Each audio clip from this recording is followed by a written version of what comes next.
আসসালামু আলাইকুম সুপ্রিয় ভিউয়ার্স, ইজি সলিউশন ম্যাথ চ্যানেলের পক্ষ থেকে তোমাদেরকে জানাই অনেক অনেক শুভেচ্ছা ও স্বাগতম।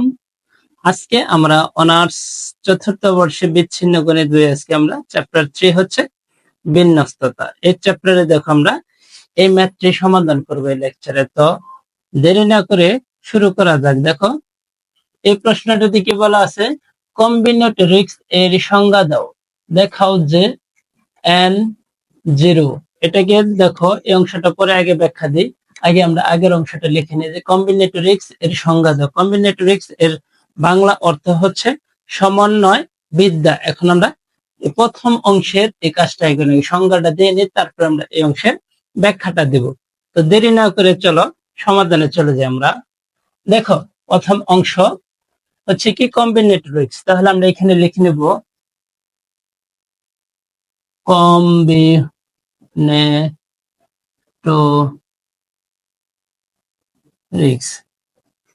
হলো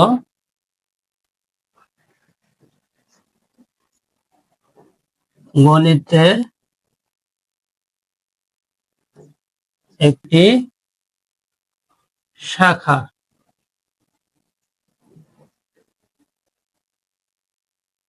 কম্বিনেটরিক্স হচ্ছে গণিতের একটি শাখা যেখানে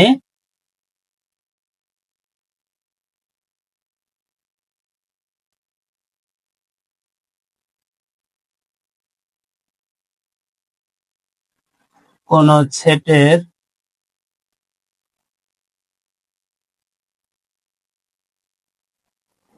বিচ্ছিন্ন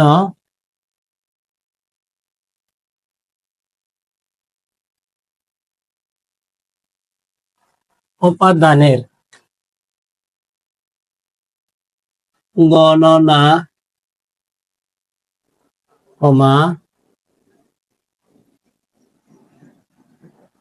বিন্যাস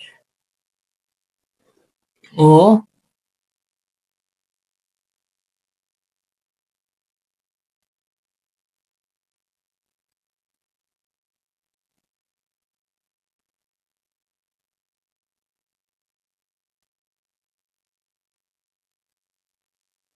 করা হয়। দেখো কম্বিনেটরিক্স হচ্ছে গণিতের একটি শাখা যেখানে কোন সেটের বিচ্ছিন্ন উপাদান সমূহের বিন্যাস, গণনা, বিন্যাস, সমাবেশ আলোচনা করা হয়। এটা হচ্ছে কম্বিনেটরিক্স এর সংজ্ঞা। এখন দেখো আমরা আসবো দ্বিতীয় অংশে। দ্বিতীয় অংশের ভিতরে কি আছে দেখো, এন জিরো। এটা দ্বারা কি বোঝায়, যেমন ধরো আমি এখানে একটা লিখি যে এন আর, আসলে এটা দ্বারা কি বোঝায়, এটা দ্বারা দেখো মিন করতেছে এন সি আর। তার মানে এটা দ্বারা আমরা কি বলতে পারি, বলতে পারি এন সি জিরো। এটা দ্বারা আমরা কি বলতে পারতেছি, দেখো এন সি আর এর জায়গায় কত আছে zero, n c zero plus হচ্ছে n c one plus n c two dot dot dot dot n c n equal হচ্ছে two to the power n. এটা কিন্তু আমাকে দেখাতে হবে। তো দেখো এখন আমরা কি করব, দ্বিতীয় অংশটা শুরু করব।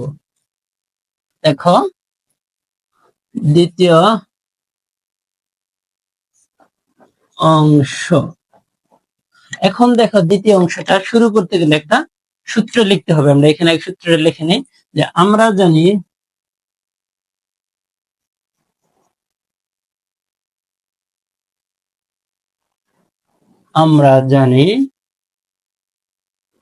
x plus y whole to the power n equal summation. এখন দেখো তো আর এর মানগুলি কত থেকে শুরু হয়েছে, আমার জিরো থেকে শুরু হয়েছে। তাহলে এখানে আমি কি লিখবো, r equal zero to n. N কিসের জন্য লিখলাম, এইখানে আবার এন সংখ্যক পর্যন্ত আছে, তার জন্য আমি কি লিখছি, এন লিখছি। দেখো তাহলে দেখো এই জায়গায় আমরা কি লিখবো যে এন সি আর। এটাকে দেখো আমরা এইভাবে লিখলাম, কিন্তু আমরা বললাম একটা কিন্তু লিখলাম আরেক ভাবে। এখন দেখো x to the power n minus r y to the power r, এটা হচ্ছে আমার এই সূত্র। এখন এই সূত্রের মাধ্যমে কিন্তু আমি এটা খুব ইজিলি ভাবে প্রমাণ করব। তো এখন দেখো আমি এই জায়গায় কি করব, এক্স এবং ওয়াই, এই অংশটা হচ্ছে দেখো 2n, তার মানে এই অংশে আমাকে কত বের করতে হবে, মানে এখান থেকে মান বের করতে হবে 2 বের করতে হবে। তাহলে সেই ক্ষেত্রে আমি কি করব, x এবং y এর মানটা যদি 1 যদি ধরি, 1 যোগ 1 তাহলে কত আসে 2, তারপর n। তাহলে দেখো খুব শীঘ্রই কিন্তু এই যে এই অংশটা কিন্তু আমার মিলে যেতেছে, দেখো যে এই অংশটা, ঠিক আছে। তাহলে দেখো এখন আমরা কি লিখবো, যে x সমান y সমান 1 হলে পাই। এখন দেখো আমরা x এর জায়গায় কত লিখবো, 1 plus 1 whole to the power n, ঠিক আছে। এখন যেই জায়গায় আমার x আছে আমি ওই জায়গায় শুধু 1 বসিয়ে দেব, আর ইকুয়াল 0 n। এখন দেখো ডান পাশে x এর জায়গায় কত লিখবো, 1, তারপর হচ্ছে n মাইনাস আর y এর, সরি y এর পরিবর্তে আমরা কত লিখবো, 1, তারপর হচ্ছে আর। তো সুপ্রিয় ভিউয়ার্স, আমি 1 এর পর যদি অসংখ্য হাজার হাজার বা কোটি কোটি যদি পাওয়ার দিই, সেই ক্ষেত্রে কিন্তু আমার 1 1ই থাকবে, কারণ 1 এর কিন্তু কোনো পরিবর্তন হবে না। 1 এর উপর কোটি কোটি পাওয়ার দিলে এর মান কত হবে, 1 হবে। তাহলে দেখো এই অংশটা আমি বাম পাশে যদি যোগ করি 2, তারপর হচ্ছে n, সরি এই জায়গা দেখো আরেকটা বাদ পড়ছে, কি n আর, এটা আমার বাদ পড়ছে। এখন দেখো ইকুয়াল, এখন এইখান থেকে আমার কি দাঁড়াচ্ছে, সামেশন আর ইকুয়াল 0 টু n n আর। তাহলে দেখো আমি কিন্তু এই অংশটা পেয়েছি। এখন আমি একটু সাইড চেঞ্জ করে যদি লিখি, দেখো সামেশন আর ইকুয়াল 0 টু n n আর ইকুয়াল হচ্ছে 2 টু দি পাওয়ার n। আমি শুধু সাইডটা পরিবর্তন করছি। এখন দেখো সামেশন, এখানে কি অসংখ্য পদের কিন্তু মানে যোগফল আকারে আছে, তবে আর এর মানটা দেখো কত পর্যন্ত যাবে, আমার একটা লিমিট দেওয়া আছে। দেখো আর এর মানটা 0 হতে কত পর্যন্ত যেতে পারবে, n সংখ্যক পর্যন্ত। তাহলে দেখো আমরা এই সমষ্টিটাকে যদি আমরা ভাঙিয়ে যদি লিখি, আমি পর্যায়ক্রমে আর এর মান 0 1 2 3 ডট ডট ডট ডট কোন পর্যন্ত লিখবো, n পর্যন্ত লিখবো। আমি এই আর এর জায়গায় এখন এই মানগুলি বসাবো। দেখো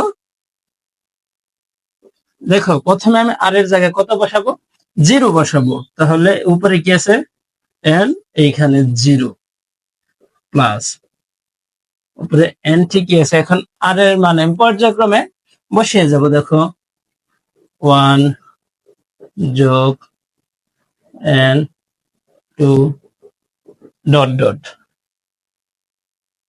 উপরে n কিন্তু আমার ঠিকই আছে। এখন আর এর মানটা এখানে সর্বশেষ নিলাম n সংখ্যক পর্যন্ত, ইকুয়াল হচ্ছে 2 টু দি পাওয়ার n। তাহলে দেখো সুপ্রিয় শিক্ষার্থী বৃন্দ, এখন আমি কিন্তু খুব সহজে কিন্তু অঙ্কটা প্রমাণ করেছি। তো আশা করি তোমরা সকলে বুঝতে পারছো।